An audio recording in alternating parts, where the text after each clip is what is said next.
Brazilian viral treatment ഒരു hair ഗ്രോത്തിനുള്ള treatment തന്നെയാണ് കേട്ടോ. അതായത് നമ്മുടെ പൊഴിഞ്ഞു പോയ ഹെയർസ് എല്ലാം തിരിച്ച് വളർത്തിയെടുക്കുന്നതിന് ഒരേ ഒരു ട്രീറ്റ്മെൻറ്റേ ഉള്ളൂ, അത് ബ്രസീലിയൻ വൈറൽ ട്രീറ്റ്മെൻറ്റ് ആണ്.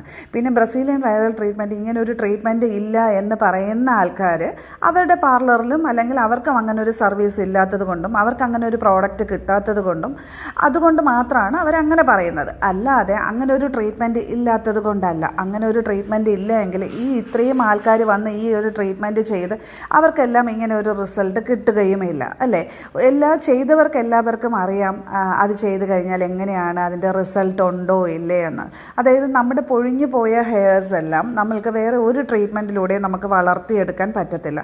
എന്നാൽ ബ്രസീലിയൻ വൈറൽ ട്രീറ്റ്മെൻറ്റിലൂടെ നമ്മൾക്ക് ആ പൊഴിഞ്ഞു പോയ ഹെയർസ് എല്ലാം വളർത്തി എടുക്കാൻ പറ്റും. പക്ഷേ ഒരു പ്രാവശ്യം നമ്മളിപ്പോൾ ഒരു പ്രാവശ്യം ഒരു കസ്റ്റമർ വന്നു, അവർക്ക് നമ്മൾക്ക് ഈ പ്രോഡക്റ്റ് നമ്മൾ ഡെപ്പോസിറ്റ് ചെയ്ത് കഴിഞ്ഞാൽ അതൊരു മാക്സിമം 5 മാസത്തേക്ക് മാത്രമേ ഉണ്ടാവത്തുള്ളൂ. അതുകൊണ്ടാണ് 5 മാസം കഴിയുമ്പോൾ നിങ്ങൾ റീഫിൽ ചെയ്യും പോലെ 5 മാസം കഴിയുമ്പോൾ സെക്കൻഡ് സിറ്റിംഗ് ചെയ്യണം എന്ന് പറയുന്നത്.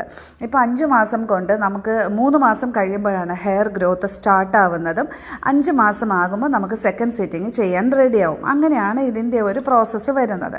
ഇതിനാകപ്പാടെ ഉള്ള ഒരു ആഫ്റ്റർ കെയർ എന്ന് പറഞ്ഞാൽ ഇതിൻ്റെ തന്നെ ആ ഷാമ്പും കണ്ടീഷണറും കറക്റ്റായിട്ട് യൂസ് ചെയ്യുക എന്നുള്ളത് മാത്രമേ ഉള്ളൂ.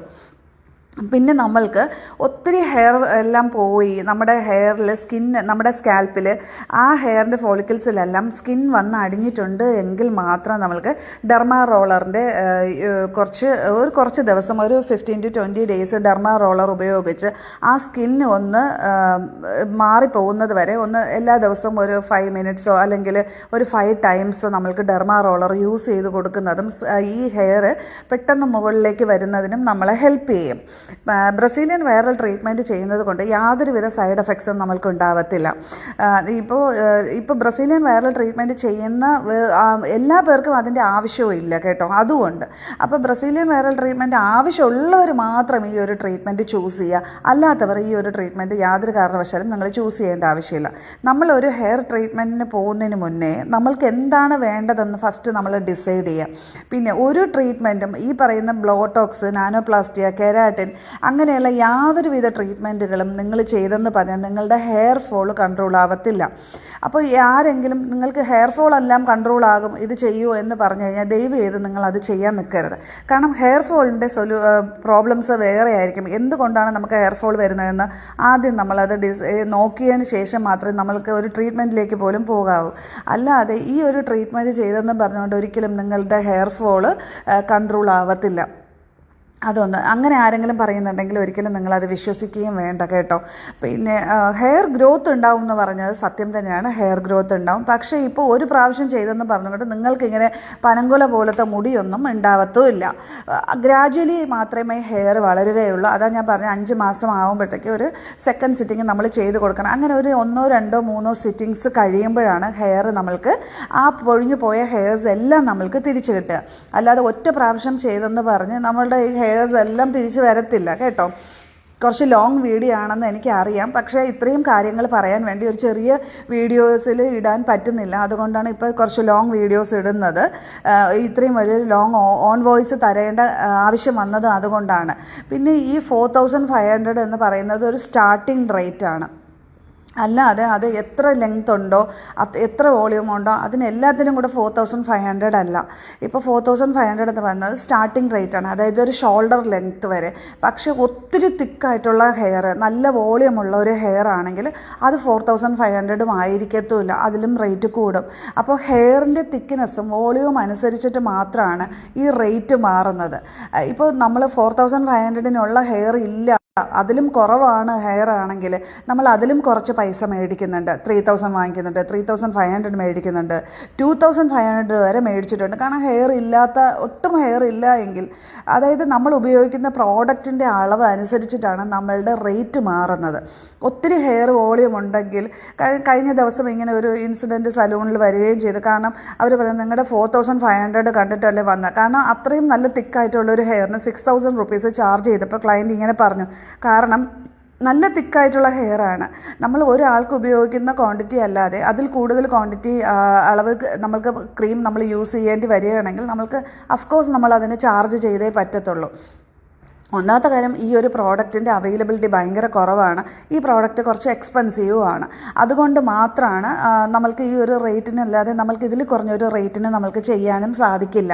ഇതിലും കുറഞ്ഞൊരു റേറ്റിന് നമ്മൾക്ക് ഇത് മാത്രമല്ല ഒരു സർവീസും ഞങ്ങൾക്ക് ചെയ്യാൻ പറ്റില്ല. കാരണം ഞങ്ങൾ ഒറിജിനൽ പ്രോഡക്ട്സ് മാത്രം, അതായത് ഒറിജിനൽ ബ്രസീലിയൻ്റെ കെരാറ്റിൻ, ബോട്ടോക്സ്, ഇവൻ പറയുന്ന നാനോപ്ലാസ്റ്റിയ എല്ലാം ഞങ്ങൾ ചെയ്യുന്നതെല്ലാം ഒറിജിനൽ പ്രോഡക്ട്സ് എടുത്ത്, അല്ലാതെ ഒരിക്കലും ഒരു ലോക്കൽ പ്രോഡക്ട്സ് എടുത്തിട്ട് വളരെ കുറഞ്ഞ റേറ്റിൽ എനി ലെങ്ത് 3500 4500 എന്ന് പറഞ്ഞിട്ട് ആ ഒരു റേറ്റിൽ ചെയ്യുന്ന ഒരാൾക്കാരല്ല ഞങ്ങൾ. കാരണം ഇന്ന് വന്ന് ചെയ്യുന്ന എല്ലാ കസ്റ്റമേഴ്സും നാളെയും നമ്മളുടെ അടുത്തേക്ക് വരണം എന്നുള്ള ഇതിൽ മാത്രം ഒരു നടത്തിക്കൊണ്ട് പോകുന്ന ഒരു സ്ഥാപനമാണ് എൻ്റേത്. അല്ലാതെ ഇപ്പോൾ കുറേ ക്രിസ്മസ് ആയി, ന്യൂ ഇയർ ആയി, കുറേ ഓഫർ ഇട്ട് എനി ലെങ്ത്തൊക്കെ കൊടുത്ത് ചെയ്തു ആ കസ്റ്റമേഴ്സിൻ്റെ മുടിയെല്ലാം നശിപ്പിക്കാൻ വേണ്ടിയിട്ട് നമ്മൾ റെഡിയല്ല. വരുന്നവർ ആര് തന്നെയായാലും വരുന്നവർ എന്നും നമ്മളുടെ അടുത്തേക്ക് വരണം. അവരുടെ ഹെയറിന് യാതൊരുവിധ ഡാമേജും ഉണ്ടാവാൻ പാടില്ല എന്ന് വിചാരിച്ചുകൊണ്ട് മാത്രം ആണ് നമ്മൾ ഒരു സർവീസ് കൊടുക്കുന്നത്. അതുകൊണ്ടാണ് നമ്മളടുത്ത് ഈ വളരെ കുറഞ്ഞ റേറ്റിൽ നമ്മൾക്ക് ഈ ഒരു സർവീസ് ഒന്നും നമ്മൾക്ക് ചെയ്യാൻ സാധിക്കാത്തത്. പിന്നെ കസ്റ്റമേഴ്സ് ഇപ്പോൾ വന്ന് ചെയ്ത് കഴിഞ്ഞ് പോയി ഒരു 3 മാസം ആകുമ്പോൾ മാത്രമേ ഹെയർ ഗ്രോത്ത് വരുള്ളൂ. പക്ഷേ ഈ ഷാമ്പുവും കണ്ടീഷണറും സ്കിപ്പ് ചെയ്ത് നിങ്ങൾക്ക് ഇഷ്ടമുള്ള ഷാമ്പുവും കണ്ടീഷണർ, ഏതെങ്കിലും ഷാമ്പുവും കണ്ടീഷണറൊക്കെ യൂസ് ചെയ്ത് കഴിഞ്ഞാൽ ഈ പറയുന്ന ഒരു റിസൾട്ടും നിങ്ങൾക്ക് കിട്ടത്തില്ല. കാരണം നമ്മൾ എല്ലാം ഹെയറിൽ ആണ് പെനട്രേറ്റ് ചെയ്യുന്നത്, അല്ലാതെ നമ്മൾ സ്കാൽപ്പിൽ പെനട്രേറ്റ് ചെയ്യുന്ന ട്രീറ്റ്മെൻറ്റ്സ് അല്ല ഇത്. അപ്പോൾ നമുക്ക് സ്കാൽപ്പിൽ അല്ലെങ്കിൽ തന്നെ എന്ത് ട്രീറ്റ്മെൻറ്റാണ് ചെയ്യാൻ പറ്റുന്നത്? ആകെപ്പാടെ നമ്മൾ ചെയ്യുന്നത് PRP, GFC പോലുള്ള ട്രീറ്റ്മെൻറ്റ്സ് മാത്രമാണ് ചെയ്യുന്നത്. അല്ല അതൊന്നും ചെയ്തെന്നും പറഞ്ഞ് ഇത്രയധികം ഹെയർ ഗ്രോത്ത് ഉണ്ടാവുകയുമില്ല. ഒരു പരിധി വരെയൊക്കെ വരുമായിരിക്കും, പക്ഷേ എനിക്ക് തോന്നുന്നില്ല ഈ ബ്രസീലിയൻ വയറൽ ട്രീറ്റ്മെൻറ്റ് റിസൾട്ട് പോലെയൊന്നും അതിനുമൊന്നും ഇത്രയും വലിയൊരു റിസൾട്ട് ഇല്ല. ഇത് ഹെയറിൽ പെനട്രേറ്റ് ചെയ്യുമ്പോൾ നിങ്ങൾക്ക് തന്നെ അറിയാൻ പറ്റും. നിങ്ങൾ ഈ പ്രോഡക്റ്റ് നമ്മൾ ചെയ്ത് കഴിഞ്ഞാൽ വിത്തിൻ 3 days കഴിയുമ്പോൾ നമ്മുടെ സ്കാൽപ്പിലേക്ക് അത്രയ്ക്കധികം ഓയിൽ പ്രൊഡ്യൂസ് ചെയ്യുകയും ആ ഒരു ഇതുകൊണ്ടാണ് നമ്മൾക്ക് ഹെയർ ഗ്രോത്ത് ഉണ്ടാവുന്നത്. കാരണം നമ്മൾ റൂട്ടിൽ കൊണ്ടുവന്നല്ല നമ്മൾ ഈ ഒരു ട്രീറ്റ്മെൻറ്റ് ചെയ്യുന്നത്, ഹെയറിലാണ് ചെയ്യുന്നത്. അപ്പോൾ ഈ ഹെയറിൽ ചെയ്ത് വെക്കുന്ന പ്രോഡക്റ്റ് നിങ്ങൾ കെമിക്കൽ ഷാമ്പൂസ് യൂസ് ചെയ്യുമ്പോൾ അത് ഇളകി പോവുകയും നമ്മൾക്ക് ഉദ്ദേശിക്കുന്ന റിസൾട്ട് കിട്ടാതിരിക്കുകയും ചെയ്യും.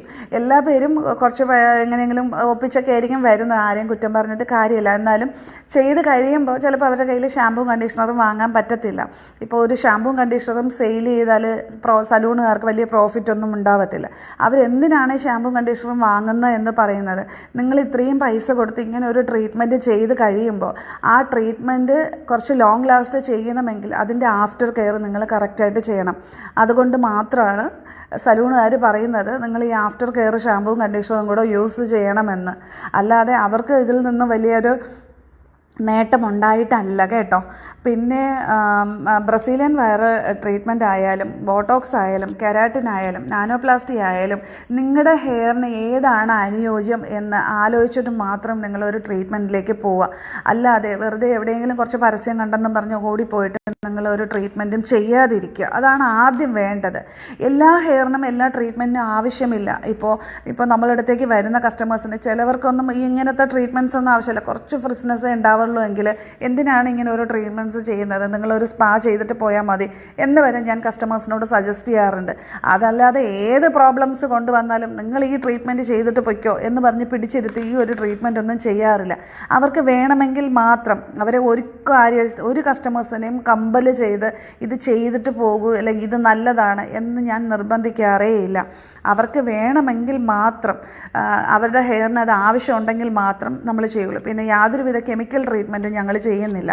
കാരണം ഹെയർ ഡാമേജ് ആവുന്ന ഇപ്പോൾ സ്മൂത്തനിങ് ആയാലും റീബോണ്ടിങ് ആയാലും അല്ലെങ്കിൽ നമ്മുടെ മുടി കേൾ ചെയ്യുന്നു, പെർമിങ് ചെയ്യുന്നു ഒക്കെ ഒത്തിരി പേര് വിളിച്ചു ചോദിക്കണം. അങ്ങനത്തെ ട്രീറ്റ്മെൻറ്റ്സ് ഒന്നും ഞങ്ങൾ ചെയ്യുന്നില്ല. കാരണം ഹെയർ ഒത്തിരി ഡാമേജ് ആവും. ഏത് ടൈപ്പ് വെർജിൻ ഹെയർ ആണെങ്കിലും ഫസ്റ്റ് ടൈമും സെക്കൻഡ് ടൈമും ഒന്നും ഹെയർ ഡാമേജ് ആവത്തില്ല. പക്ഷേ ആ ഒരേ ഹെയർ നമ്മൾ ഒരു പ്രാവശ്യം കെമിക്കൽ ചെയ്തു, അതിൻ്റെ മുകളിൽ പിന്നെയും കെമിക്കൽ ട്രീറ്റ്മെൻറ്റ് ചെയ്ത് കഴിഞ്ഞാൽ ഉറപ്പായിട്ടും നമ്മുടെ ഹെയർ ഡാമേജ് ആവുകയും നമ്മുടെ ബോണ്ട് ബ്രേക്ക് ആവുകയും ഹെയർ പൊട്ടി പോകുന്ന ഒരവസ്ഥയിലേക്കും വരും. അതുകൊണ്ടാണ് നമ്മൾ കെമിക്കൽ ട്രീറ്റ്മെൻറ്റ് ഞങ്ങൾ കഴിവതും ഒഴിവാക്കുന്നത്. ഈ പറയുന്ന ബോട്ടോക്സ് ഇങ്ങനെയുള്ള ഇതിലൊന്നും ഒരുവിധ ഹാംഫുൾ കെമിക്കൽസും ഇല്ല. ഫോർമൽഡിഹൈഡും പാരഫിൻ ഫ്രീ ഉപയോഗിക്കുകയാണ് എല്ലാ പ്രോഡക്ട്സും. അല്ലാതെ ഒരു ഹാംഫുൾ ആയിട്ടുള്ള ഒരു കെമിക്കൽസും ഇങ്ങനെയുള്ള യാതൊരുവിധ ട്രീറ്റ്മെൻറ്റിലും ഇല്ല. അതുകൊണ്ട് നിങ്ങൾക്ക് ഇങ്ങനെയുള്ള ട്രീറ്റ്മെൻറ്റ് ധൈര്യമായിട്ട് ചെയ്യാം, ഒരു കുഴപ്പവുമില്ല. ബോട്ടോക്സ് ചെയ്യേണ്ട ഹെയറിൽ ബോട്ടോക്സ് ചെയ്യണം, കെരാറ്റിൻ ചെയ്യേണ്ട ഹെയറിൽ മാത്രമേ കെരാറ്റിൻ ചെയ്യാവൂ. ഈ പറയുന്ന നാനോപ്ലാസ്റ്റി ഒരു ലോങ് സ്ട്രെയിറ്റ് ലുക്കാണ്, നന്നായിട്ട് ലാസ്റ്റ് ചെയ്യുന്ന ഒരു ട്രീറ്റ്മെൻറ്റാണ്. ഇപ്പോൾ നമ്മളൊരു ട്രീറ്റ്മെൻറ്റ് ചെയ്തിട്ട് കഴിഞ്ഞാൽ കുറച്ച് അത്യാവശ്യം തിക്കുള്ള ഒരു ഹെയർ ആണെങ്കിൽ നാനോപ്ലാസ്റ്റി ചെയ്ത് കഴിഞ്ഞാൽ ആ ട്രീറ്റ്മെൻറ്റ് അങ്ങനെ കുറേ ലാസ്റ്റ് ചെയ്യും. അതുകൊണ്ടാണ് നാനോപ്ലാസ്റ്റിയെ സജസ്റ്റ് ചെയ്യുന്നത് കൂടുതലും.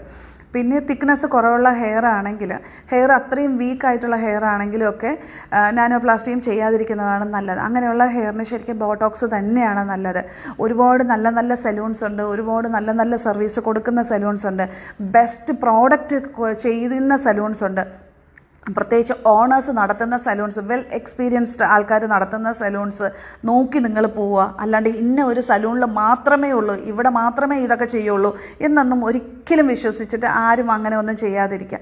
എത്ര വെൽ എക്സ്പീരിയൻസ്ഡ് ആയിട്ടുള്ള ആൾക്കാരുടെ അടുത്ത് പോയിട്ട് നമുക്കറിയാമല്ലോ, ഒരു പ്രൊഫൈൽ കാണുമ്പോൾ തന്നെ നമുക്ക് അറിയാൻ പറ്റും അവർ എത്രമാത്രം എക്സ്പീരിയൻസ്ഡ് ഉള്ളവരാണെന്ന്. അപ്പോൾ അങ്ങനെയുള്ള ആൾക്കാരുടെ അടുത്ത് പോയിട്ട് അങ്ങനെയുള്ള സർവീസ് എടുക്കുക. ഹെയറിന് യാതൊരുവിധ ഡാമേജസും ഉണ്ടാവില്ല. നിങ്ങളുടെ ഹെയർ നല്ല ലോങ് ആയിട്ട് ഒരു പ്രശ്നമില്ലാതെ നല്ല രീതിയിൽ നിങ്ങൾക്ക് മെയിൻറ്റെയിൻ ചെയ്ത് കൊണ്ടുപോകാൻ പറ്റും. ഇങ്ങനെ ഒരു ലോങ് വീഡിയോ ഇട്ട് വെറുപ്പിച്ചതിലും സോറി പറയുന്നു. കാരണം അല്ലാതെ ഇത്രയും കാര്യങ്ങൾ എനിക്ക് പറയാൻ പറ്റുന്നില്ല, അതുകൊണ്ടാണ് ഇപ്പോൾ ഇങ്ങനെ ഒരു ലോങ് വീഡിയോ ഇടേണ്ടി വന്നത്. എനിവേയ്സ്, എല്ലാവർക്കും ഒന്നുകൂടെ എൻ്റെ ക്രിസ്മസ് ആൻഡ് ന്യൂ ഇയർ ആശംസകൾ പറഞ്ഞുകൊണ്ട്